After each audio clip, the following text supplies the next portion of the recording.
Good morning students. मैं doctor Swati Sharma, government college Jaipur से। बच्चों, इस वीडियो में हम फर्स्ट ईयर इनऑर्गेनिक केमिस्ट्री के बी ब्लॉक एलिमेंट्स के चैप्टर में फॉस्फोरस के स्ट्रक्चर के बारे में पढ़ेंगे। हम स्ट्रक्चर ऑफ एलिमेंट्स डिस्कस कर रहे हैं पिछले 2 वीडियो से। इस वीडियो में हम स्ट्रक्चर ऑफ फॉस्फोरस डिस्कस करेंगे। बच्चों, फॉस्फोरस एलिमेंट से आप परिचित हैं, पर उसके एटॉमिक नंबर, एटॉमिक मास वगैरह आप लोग बेसिक क्लासेस में पढ़ते हैं।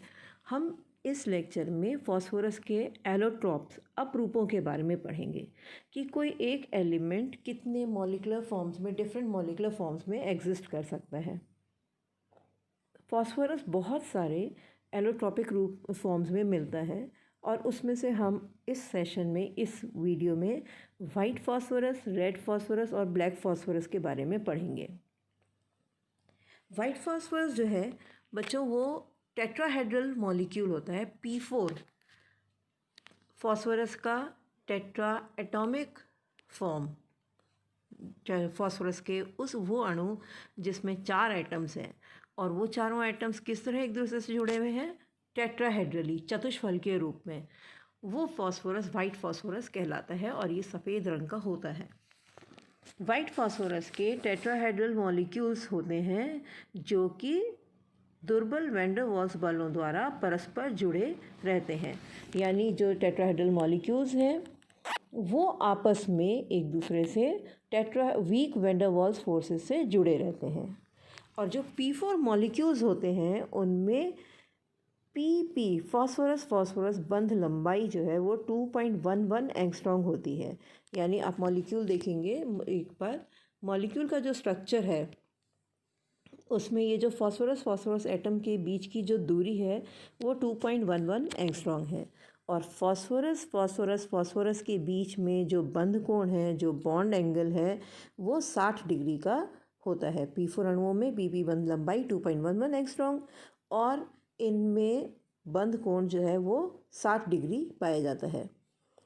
छोटे बंध कोण के कारण उत्पन्न होता है क्या चीज़? तनाव।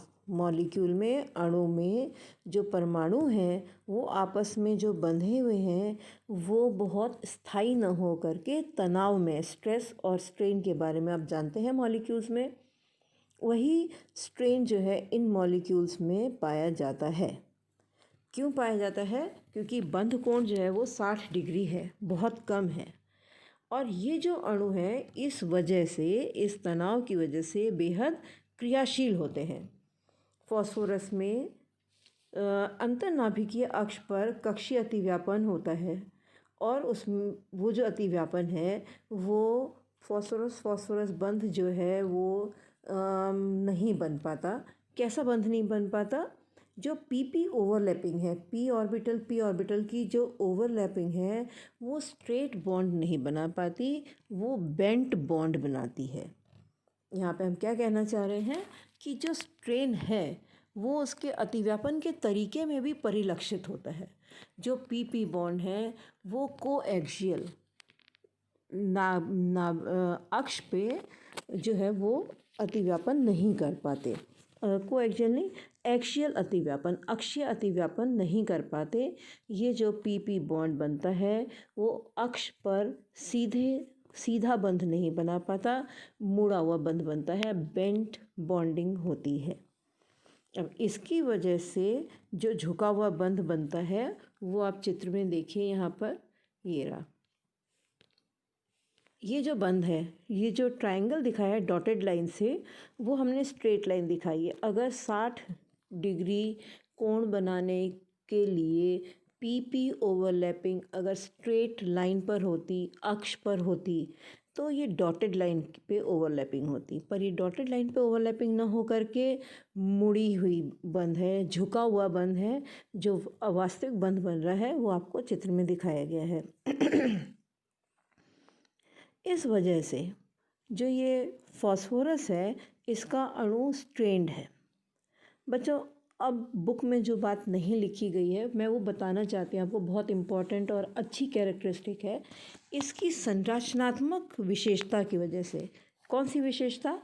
जो बॉन्ड एंगल कम होना, मॉलिक्यूल में स्ट्रेन होना, तनाव होना और जो पीपी ओवरलैपिंग है, पीपी और फॉस्फोरस फॉस्फोरस बंध में जो पीपी जो टेट्राहेड्रल मॉलिक्यूल बना है उसमें जो पी ऑर्बिटल की हाइब्रिडाइजेशन है, जो फॉस्फोरस फॉस्फोरस की ओवरलैपिंग है वो तनाव वाली है, बेंट ओवरलैपिंग है, नॉर्मल बॉन्ड नहीं बन पा रहा है।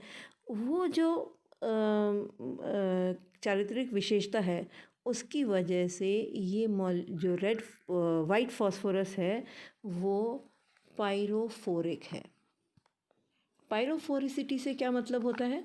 पायरोफोरिसिटी या पायरोफोरिक नेचर का मतलब है कि वाइट फॉस्फोरस हवा के संपर्क में आते ही इग्नाइट हो जाएगा स्पॉन्टेनियसली, खुद ब खुद स्वतः स्फूर्त रूप से ज्वलनशील है, ये आग पकड़ लेगा, इग्नाइट हो जाएगा जैसे ही ये ऑक्सीजन के संपर्क में आएगा। इस वजह से इसको हम मिनरल ऑयल में डुबो करके रखते हैं, पहली बात। और इसकी इसी गुण की वजह से नेपाम में इसका इस्तेमाल होता है। नेपाम बम एक तरह का, नेपाम एक केमिकल है जिसमें जो स्टिकी होता है, चिपचिपा होता है और आग पकड़ता है, तो उसमें आग पकड़ने के लिए वाइट फॉस्फोरस का इस्तेमाल किया जाता है। दूसरी बात ये कि वाइट फॉस्फोरस शुद्ध रूप से वाइट नहीं मिल पाता। उसकी वजह यह है कि वाइट फॉस्फोरस का जो अणु है P4 टेट्राहेड्रल अणु, वो बहुत स्ट्रेन्ड अणु है और वो बहुत आराम से हल्की सी गर्मी में भी इसका एक बंध टूट जाता है और ये वाइट से रेड फॉस्फोरस में कन्वर्ट हो जाता है। जब रेड फॉस्फोरस की संरचना पढ़ेंगे तब और स्पष्ट हो जाएगा। अब क्योंकि वाइट फॉस्फोरस में कुछ अणु नेचुरल रूप से रेड फॉस्फोरस के विद्यमान रहते हैं, क्योंकि ये स्ट्रेन्ड है तो कुछ कुछ अणु टूटते ही रहते हैं, इसीलिए शुद्ध रूप से वाइट न दिख करके कुछ येलो दिखता है। ठीक है, अब रेड फॉस्फोरस के बारे में पढ़ते हैं। रेड फॉस्फोरस जो है वो लाल फॉस्फोरस श्वेत फॉस्फोरस को गर्म करने से एक बंध टूटता है और फॉस्फोरस का पॉलीमेरिक रूप प्राप्त होता है और इस पॉलीमेरिक रूप को हम रेड फॉस्फोरस कहते हैं। तो अब समझ में आ गया वाइट फॉस्फोरस वाइट क्यों नहीं रहता। हल्की सी गर्मी में ही इसके कुछ P4 रेड वाइट फॉस्फोरस में कुछ P4 मॉलिक्यूल्स जो हैं वो P4 ना हो करके स्ट्रेन्ड स्ट्रक्चर न रह करके रहते तो P4 हैं, लेकिन उनका एक बॉन्ड टूटने से वो रेड फॉस्फोरिक स्ट्रक्चर ले लेते हैं और उसमें कुछ अणु जो हैं वो हल्का हल्का लाल रंग मिक्स हो जाता है और नेट रिज़ल्ट ये होता है कि वो कुछ पीलापन लिए हुए हो जाते हैं। तो चलिए अब रेड फॉस्फोरस के बारे में ही बात करते हैं कि रेड फॉस्फोरस वाइट फॉस्फोरस को हल्का सा गर्म करने पर प्राप्त हो जाता है, क्योंकि उसमें एक बंध टूटता है और फॉस्फोरस का पॉलीमेरिक रूप हमें प्राप्त हो जाता है, जिसे हम रेड फॉस्फोरस कहते हैं। रेड फॉस्फोरस जो है पीपी बंध कोणों में कम तनाव हो जाता है। जब एक बॉन्ड टूटता है फॉस्फोरस P4 का, तो बॉन्ड में जो स्ट्रेन है, जो तनाव है, वो कुछ कम हो जाता है। और क्योंकि रेड फॉस्फोरस में फॉस्फोरस बंध कोणों में तनाव कम होने के कारण इसकी क्रियाशीलता में भी कुछ कमी आ जाती है। अब ब्लैक फॉस्फोरस के बारे में। ब्लैक फॉस्फोरस को यहाँ पढ़ने का एक ख़ास वजह है कि हमने आपको कार्बन में ग्रेफाइट में परतीय संरचना बताई थी, कुछ वैसी ही परतीय संरचना जो है वो ब्लैक फॉस्फोरस में भी पाई जाती है। ब्लैक फॉस्फोरस की संरचना और गुण जो है वो ग्रेफाइट के समान ही होते हैं और ब्लैक फॉस्फोरस जो है वो ऊष्मा और विद्युत का सुचालक होता है। यह ग्रे रंग का धूसर रंग का ठोस होता है। इसमें धात्विक चमक भी होती है, जैसी ग्रेफाइट में भी होती थी, और यह पत्रकी है, परतीय संरचना वाला है, फ्लेकी है, जैसे ग्रेफाइट भी था। इसमें फॉस्फोरस परमाणुओं की बहुलक परतें होती हैं, पॉलीमेरिक लेयर्स होती हैं, यानी फॉस्फोरस एटम्स। देखिए इसमें संरचना देखिए आप, जैसे उसमें ग्रेफाइट में था कार्बन एटम्स जुड़े हुए थे हेक्सागोनल फॉर्म में, यहाँ पे हेक्सागोनल फॉर्म में फास्फोरस एटम्स जुड़े हुए हैं। बॉन्ड एंगल 99 डिग्री का है, जो कि 60 डिग्री से बहुत ज़्यादा है, इसलिए ये उतना अस्थायी नहीं है।